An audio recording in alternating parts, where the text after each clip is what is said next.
Hello বন্ধুরা, কেমন আছো তোমরা? আশা করছি তোমরা সকলে খুব ভালো আছো আর আমিও খুব ভালো আছি। তো এখন ঘড়িতে ওই 10টা 10:30 এরকম হবে। তো এখন খাওয়া দাওয়া করে আবার লেগে পড়েছি কাজে। আর এখানে একটা ব্লাউজ হচ্ছে, সেই ব্লাউজটা হচ্ছে শোল্ডারটার যেই প্রিন্সেস কাট ব্লাউজ, সেই ব্লাউজটা করছি। এর আগে তোমাদের একবার দেখিয়েছিলাম, সেই ব্লাউজ সেম একই রকম হচ্ছে। তোমাদেরকে বলেছিলাম আরও একবার দেখাবো, কিন্তু একই জিনিস বারবার তোমরা দেখতেও পছন্দ করবে না, তাই আজ দেখালাম না। আর এই ব্লাউজটা যতটা দেখতে সিম্পল মনে হয় ততটাই কিন্তু কঠিন, মানে সময় সাপেক্ষ। কঠিন নয়, মানে অনেকটা সময় লাগে। তো কিছু করার নেই, করতে হবে, যেহেতু পুজো মানেই ডিজাইনার ব্লাউজ। পুজো মানেই প্রত্যেকটা ব্লাউজে কিছু না কিছু ডিজাইন থাকছে, যাতে অনেকটা সময় লাগছে। আর আমার পক্ষে একটু বেশি সমস্যা হচ্ছে কী বলো তো, একা হাতে সমস্তটাই করতে হচ্ছে, মানে কাটিং সেলাই বলো, এগুলো তো করতে হবে। তো হেম হুক ঘাটি এইগুলো করতে অনেকটা সময় লাগে। আর সেই জন্য না আমি কোনো মেয়েও পাচ্ছি না। আর এখানে যেহেতু আমি নতুন, তো কাউকে সেরকম চিনি না।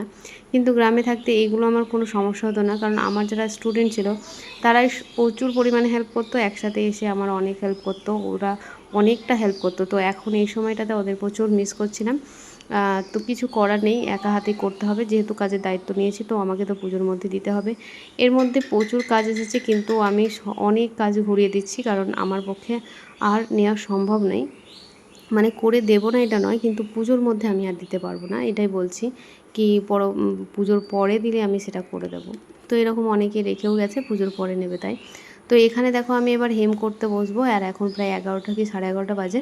তো এখন এবার হেম করতে বসবো। এখানে দুটো শাড়িতে ফলস লাগানো আছে, সেই ফলসটা লাগাবো, মানে অনেক কাজ অনেক কাজ। তো এখন দেখো কটা বাজছে বলো তো, পৌনে একটা। তোমরা হয়তো উল্টো দিকে ক্যামেরাতে বুঝতে পারছো না। তো দেখো এখানে আমার কিন্তু প্রায় মানে কয়েকটা বাকি আছে, মানে আর আমি করতে পারলাম না, কারণ এখন অনেকটা রাত হয়ে গেছে। তো আমি তোমাদের ঘড়িটায় দেখাচ্ছি, দেখো কটা বাজছে, 12টা 39, মানে অনেকটা রাত হয়ে গেছে। তো এখানে বসে বসে আর করলাম না, ভাবলাম কি চলো আজকের মতো এখানে রাখি, কালকে সকালে এই যে ব্লাউজ কটা দেখতে পাচ্ছ, সেই ব্লাউজগুলো কি কালকে আমাকে দিতে হবে, তো আমাকে কমপ্লিট করতেই হবে। তো বাইরের দিকটা দেখতেই পাচ্ছ পুরো অন্ধকার, সবাই ঘুমিয়ে পড়েছে, চারিদিক অন্ধকার। ঘড়ি তোমাদের বারবার দেখাচ্ছি। তো চলো কালকে সকালে আবার দেখা হচ্ছে। তো এখন সকালবেলা স্নান টান করে খাওয়া দাওয়া করে আবার বসে পড়েছি, খুব তাড়াতাড়ি কাজে বসে পড়েছি, মানে ওই 9:30 এরকম হবে, খাওয়া দাওয়া করে বসে পড়েছি কাজে, কারণ আর হাতে একদমই সময় নেই। তো এখানে দেখো যে যে মানে কয়েকটা বাকি ছিল সেগুলোকে আমাকে কমপ্লিট করে আয়রন করে সমস্ত কিছু কমপ্লিট করতেই হবে আজকে, কিছু করার নেই। আর বন্ধুরা তোমাদেরকে এখন এরকম টাইপের ভিডিও দিতে হচ্ছে, কারণ দেখো মানে সময়ে সবাইকেই একটা সময় আসে নাকি হাতে সময় থাকে, তো তোমাদের দেখাতে সুবিধা হয় কাটিং ফাটিং। কিন্তু এখন তোমরা এগুলো দেখেও অনেক কিছু শিখতে পারবে। তো এখানে দেখো আমার সমস্তগুলো হয়ে গেছে, মানে কতগুলো ব্লাউজ আছে সেটা একসাথে রেখেছি। আমি জানি না কার কোনটা আবার ভুলভাল করে দেবো নাকি, সেটাই ভাবছি। কিন্তু না গো, প্রত্যেকটা ব্লাউজের গায়ে আমি নাম লিখে রেখেছি যাতে ভুল না হয়। তো এখানে আমি হেম হুক ঘাটিগুলো করে নিচ্ছি। আর তোমাদের কার কার পুজোর কাজ এখনও মানে কতটা বাকি আছে সেটা অবশ্যই জানাবে। অনেকের হয়তো কমপ্লিট করে ফেলেছো, আবার অনেকের হয়তো এখনও প্রচুর কাজ আছে। এখনও আমার কাছে কিন্তু অনেকগুলো ব্লাউজ বাকি আছে, অনেকগুলো। তো ওইগুলো কমপ্লিট করব, অবশ্যই তোমাদের সাথে শেয়ার করব। তো এখানে দেখো ব্লাউজগুলো হয়ে গেছে, সমস্ত কিছু হেম হুক কাটি করা হয়ে গেছে। এবার করে নেবো আয়রন, যেটা শেষ ফিনিশিং। তো একবার আয়রন করার আগে দেখে নিচ্ছি, মানে যেহেতু এটা দেখো আয়রন করা যে তোমাদের প্র্যাঙ্ক করেছিলাম, সেটা যেন সত্যি না হয়, তার জন্য কিন্তু বারবার দেখে নিচ্ছি। তো এখানে দেখো আমি আয়রন করে নিচ্ছি। আর আয়রনের যে মিটারটা সেটা আমি যেহেতু সিল্ক হিসাবেই রেখেছি, তাতে করে কোনো কিছু প্রবলেম হবে না।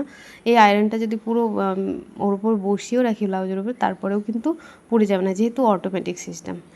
একটা টাইম হিট এসে না ওটা একদম ঠিকঠাক হয়ে যায়। তো দেখো বাড়ির বউদেরকে সত্যিই কথা বলতে, বাড়ির বউদেরকে সংসার সামলে সমস্ত কাজ করে রোজগার করাটা সত্যিই খুবই কঠিন। তারপরে 3 থেকে 4টে ব্লাউজ করা অসম্ভব ব্যাপার হয়ে যায়।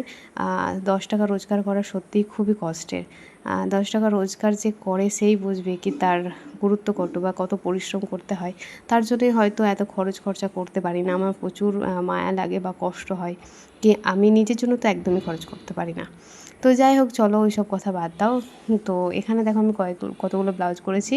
তো আমাদের এখানে তোমাদের এর আগেও বলেছিলাম নাকি বম্বে কাটটা বেশিই চলে। তো এই যে ব্লাউজটা দেখছো এটাও সিম্পল, কিন্তু প্রচুর সময় লেগেছে কিন্তু করতে। তো বম্বে কাটের উপরেই বেশিরভাগ ব্লাউজটা আছে।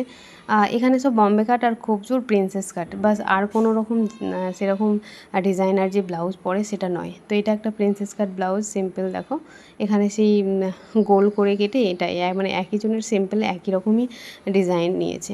আর এই ব্লাউজটা তোমাদের রাত্রে যেটা দেখাচ্ছিলাম সেটাই কমপ্লিট হয়ে গেছে। দেখো এই ব্লাউজটা কিন্তু খুব সুন্দর লাগছিলো পরে। এইসব ব্লাউজগুলো যখন ট্রাই করবে নতুন নতুন কিছু, তাহলে না কাস্টমার বুঝবে কি কেমন লাগছে। কিন্তু ওরা তো সব পরতে চায় না, শুধু সিম্পল ব্লাউজের মধ্যেই থাকে সব সময়, বম্বে কাট বম্বে কাট। আর আমাদেরও না কাজ করতে করতে বোর হয়ে যায়, একঘেয়েমো কাজ করে করে। কার কার একঘেয়েমো কাজ করতে বিরক্ত লাগে বলো, তোমরা অবশ্যই কিন্তু কমেন্টে জানাবে। আমার তো মনে হয় কি নতুন নতুন কিছু করতে মন থেকে ইচ্ছেও করে, আর সেটার প্রতি একটা আলাদা রকম ইন্টারেস্ট থাকে। আর একঘেয়েমো কাজ করে করে একটা বিরক্তি ভাব চলে আসে। আর আমার ব্লাউজ তো যেহেতু অল টাইম কাজ করি, তো ওই কারণে একঘেয়েমো একটা ব্যাপার চলে আসে। তো এটা একটা প্রিন্সেস কাট ব্লাউজ। এখানে আমি একটা লেস দিয়েছি, দেখো একদম সিলভার কালারের লেস দিয়েই করেছি। তো কাপড়টা কিন্তু খুব কড়া, পরতে জানি না, খুব কষ্ট হবে। তো এই ব্লাউজটা দেখো, এই ব্লাউজটা কিন্তু সিম্পল হলেও দেখতে বেশ সুন্দর। আর এখানে একটা বোতাম সিস্টেম করা আছে, এটা মানে খুলতেও পারবে বা এটাকে এইভাবে বন্ধ করে রাখতেও পারবে। তো এবার পুজোতে এরকম সিম্পলের মধ্যেই ব্লাউজ এখানে আমাদের এখানে এটাই চলছে। কার কার কীরকম ডিজাইনার ব্লাউজ করছো অবশ্যই কিন্তু কমেন্টে জানাবে। তো এখানে আরেকটা ব্লাউজ, এই ব্লাউজটা যে দিয়েছিল সে কিন্তু অনেক দূরের কাস্টমার। প্রত্যেক বছর, তোমাদের এর আগে বলো না, প্রত্যেকটা বছর ও আমার কাছেই ব্লাউজ করে, যেখানেই থাকি না কেন ও ঠিক আমাকে কল করবে। তো এটা একটা ব্লাউজ হচ্ছে, এটা সে অর্গেনজা কাপড়ের ব্লাউজ করতে কি কষ্ট হয়েছে। দুটো ব্লাউজ ছিল কিন্তু খুবই কষ্ট হয়েছে ব্লাউজ করতে। আর এটা হচ্ছে একটা অনলাইন থেকে নেওয়া ব্লাউজ পিসটা। তো এই যে পুঁতিগুলো দেওয়া আছে, সেলাই করতে কিন্তু খুব সাবধানে করতে হবে। তো দেখো সবার আলাদা আলাদা করে রেখে দিলাম যার যেটা আছে। তো এবার আমি ব্যাগগুলোকেও গুছিয়ে নিচ্ছি, কি যার ব্যাগে যেটা হবে মানে থাকবে। তো এক একজনের তো শুধু ব্লাউজ থাকে না, আরও কত কাজ থাকে। রেডিমেড ব্লাউজ থাকে, সেগুলোকে ফিটিং করে দিতে হয়, তারপরে তোমার ফলস লাগাতে হয়। তো সবার ব্যাগে ব্যাগে না আমি কী করছি বলো তো, ব্যাগে ব্যাগে ভরেও দিচ্ছি, আর কার কতটা বিল হয়েছে সেটাও কিন্তু ব্যাগের গায়ে লিখে নিচ্ছি। কারণ যখন নিতে আসবে তখন প্রত্যেকটা জিনিস বের করে আবার হিসাব করে রাখার থেকে আমি যখন ব্যাগে কমপ্লিট করে রাখি, তখন তার ব্যাগের গায়ে হিসাব করে পেমেন্টটাও লিখে রাখি। আর তার নাম তো লেখাই আছে, তো কত টাকা পাবো না মানে কত টাকা হিসাবে হলো সেটাও কিন্তু লিখে রাখি। তো এখানে আমার সব কমপ্লিট, কালকে এগুলো সবই চলে যাবে, তার জন্য তোমাদের সাথে শেয়ার করলাম। তো আজকের ভিডিওটা কেমন লাগলো অবশ্যই কিন্তু কমেন্টে জানাবে। আর ভালো লাগলে প্লিজ চ্যানেলটাকে সাবস্ক্রাইব করে রেখো। তো এই যে ব্যাগ আছে, এটা এবার কাজ শুরু হবে। তো চলো আজকের মতন টাটা বন্ধুরা, দেখা হচ্ছে কালকে।